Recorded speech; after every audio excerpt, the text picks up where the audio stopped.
Fala galera, beleza? Vocês já ouviram falar aí na síndrome ou síncope vasovagal? Geralmente são aquelas pessoas que desmaiam, né? Que pode ser desencadeado por um estresse emocional forte, ou então aquela pessoa que vai coletar sangue, né? E tem medo de agulha, tem medo de tirar sangue e aí ela desmaia.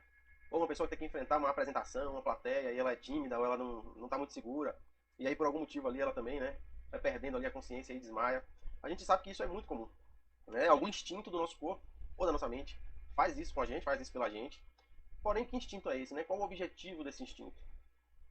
Segundo a própria biologia, esse instinto está associado a situações de se fingir de morto, né? A uma estratégia biológica de sobrevivência. Porém, será que numa situação real de luta ou fuga, não seria mais certo ou mais inteligente fugir ou lutar ao invés de desmaiar, né? Ao invés de você perder a consciência? E aí, então, já que parece uma resposta tão na contramão da noção de sobrevivência, que é você fazer alguma coisa para sobreviver, lutar ou fugir, por que essa resposta continua sendo passada adiante no pool gênico, né? Ali no conjunto de genes? Então, por que a evolução não elimina esses genes, então, né? Que são, entre aspas, aí, possivelmente fracos, em favor aí dos genes lutadores ou dos genes escapistas, né? Que se a gente for fazer uma avaliação imediata e lógica, parece melhor, né, para sobreviver. Então, para entender melhor tudo isso, a gente tem que dar uma olhadinha lá na natureza, né? Como é que esse reflexo, como é que essa estratégia ela é utilizada lá na natureza. E aí a primeira pergunta surge: os animais desmaiam também?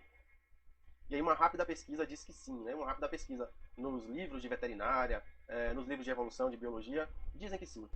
E aí alguns cães ou gatos, quando assustados, por exemplo, né? O Charles Darwin relatou isso lá nos livros dele, nos periódicos dele, também desmaiam. Alguns macacos, né? Alguns animais selvagens também, como macacos, corujas, canários, né? Pássaros, também têm essa estratégia. E aí então os episódios de desmaio sempre acontecem mais ou menos ali da mesma maneira, que seria precedido de algum tipo de episódio de luta ou fuga. Quando animais e humanos sentem algum tipo de ameaça possivelmente mortal. Mas isso é claro que, principalmente se tratando de humanos, uma interpretação subconsciente do cenário que ele está envolvido ali naquele momento. E aí nós temos os hormônios de estresse que inundam nossa corrente sanguínea, como a noradrenalina, as catecolaminas. E aí o nosso coração começa a bater mais rápido e mais forte, a nossa respiração também fica mais rápida e mais forte. E nesse momento temos uma explosão de energia, que nos permitiria aí, por exemplo, escapar, né, fugir ou até lutar. E aí muitos animais e nós também temos esse truque adicional, que é quando fugir não é possível, ou quando também lutar não é possível, como se o indivíduo já tivesse basicamente capturado, ele tem essa chance, esse truque adicional aí que aumenta a chance dele de sobreviver, mais uma carta na manga aí na sobrevivência, que é se fingir de morto. E aí, então, ao invés de a gente falar que é uma estratégia de luta e fuga, a gente pode falar que é uma estratégia de luta, fuga ou desmaio, ou fingir de morto. Então o desmaio começa da mesma forma que os outros dois, né, que o processo de luta e fuga. Né, mas segue uma rota aí, no meio do processo ela segue uma rota diferente. Então ao invés do coração bater mais rápido, a pressão aumentar, a respiração aumentar, para poder favorecer a luta e fuga, quando a gente vai para a rota do desmaio, o que a gente tem é uma resposta de redução de tudo isso, aonde a pressão arterial diminui, os batimentos cardíacos diminuem, o processo respiratório diminui. E em resposta protetora a tudo isso, né, o nosso cérebro desliga uma chave, né, ele dá uma desligada. Ou então temos aquela sensação de náusea ou tontura, né, que todo mundo já teve alguma vez, da mesma forma passando por uma situação difícil.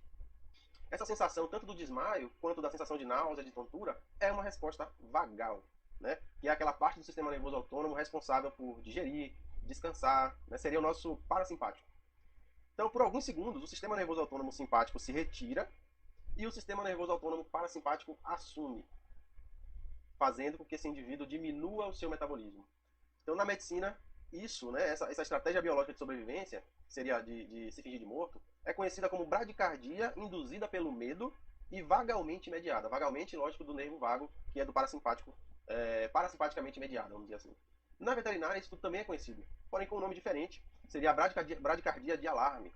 Então, os dois termos descrevem basicamente ou exatamente a mesma coisa, se a gente for fazer uma avaliação aí dos sintomas. Uma única diferença é que animais desmaiam com muito menos frequência do que humanos, né? Então, qual é a vantagem para a sobrevivência desse desmaio? Na verdade, a gente tem algumas vantagens, não é só uma.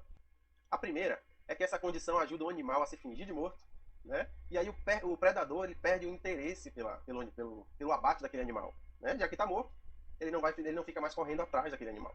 E aí um estudo mostra que raposas, principalmente raposas imaturas, podem ser enganadas por patos, né, que fazem o reflexo de morte falsa E aí quando a raposa perde o interesse, quando ela vacila, né, ali, o pato tem a chance de fugir.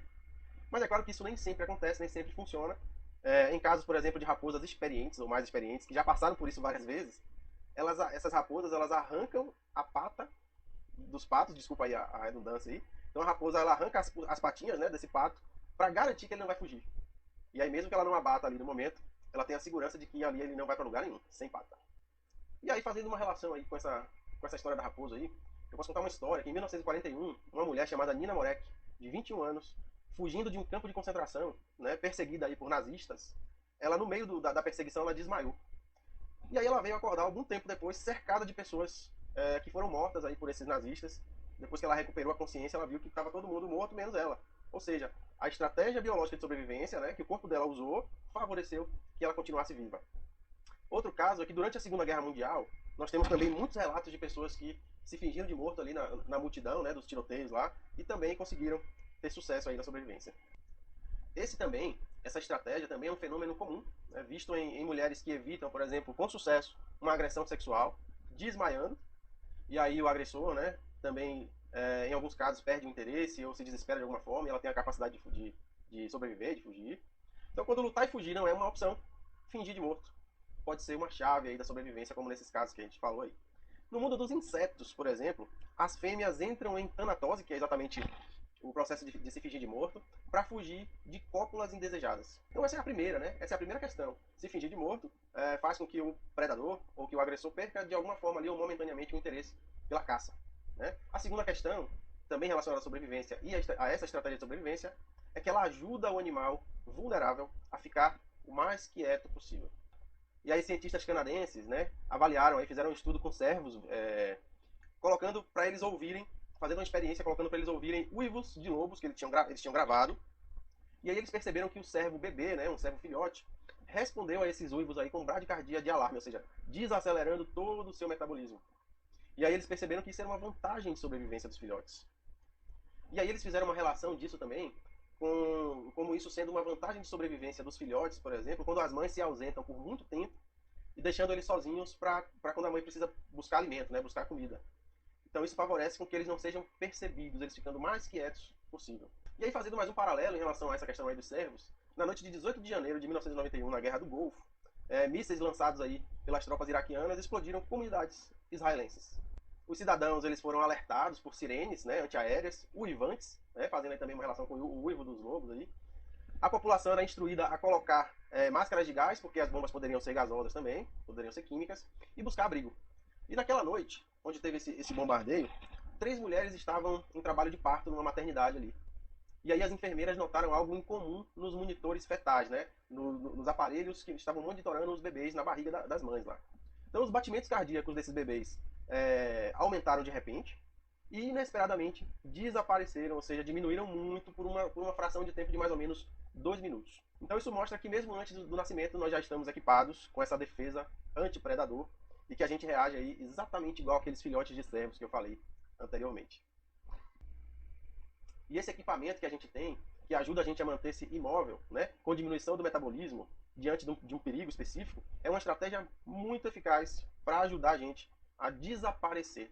Então, enquanto aquela primeira estratégia que eu falei, né, enquanto aquele primeiro porquê da estratégia de sobrevivência era se fingir de morto ali para fugir do abate, né, nesse caso aqui, ela também pode ser usada para a gente ficar invisível, para a gente desaparecer dos predadores. Principalmente porque se colocarmos a nossa atenção em alguns predadores específicos, como os tubarões, né, que a gente sabe, ou algumas pessoas sabem, que eles são equipados com detectores de batimentos cardíacos. Essa é uma das formas deles perceberem a presença de uma presa assustada, lógico. E aí, nessas condições, um coração batendo forte demais pode ser fatal, pode ser a diferença aí entre a vida e a morte, aí, nesse caso aí do tubarão. Então, a estratégia é se tornar acusticamente invisível. Então, diminuindo todos os parâmetros respiratórios, cardíacos, de movimentação. Então, como submarinos, né, que a gente fazendo outro paralelo agora aí na tecnologia, como submarinos, quando tem um risco de serem descobertos, começam, o comandante lá pede para a tripulação agir em modo silencioso, ou seja, desligar os motores, né, desligar as luzes, desligar as máquinas e todos os barulhos que podem estar sendo feitos ali, para que o sonar de outros navios não percebam esse submarino.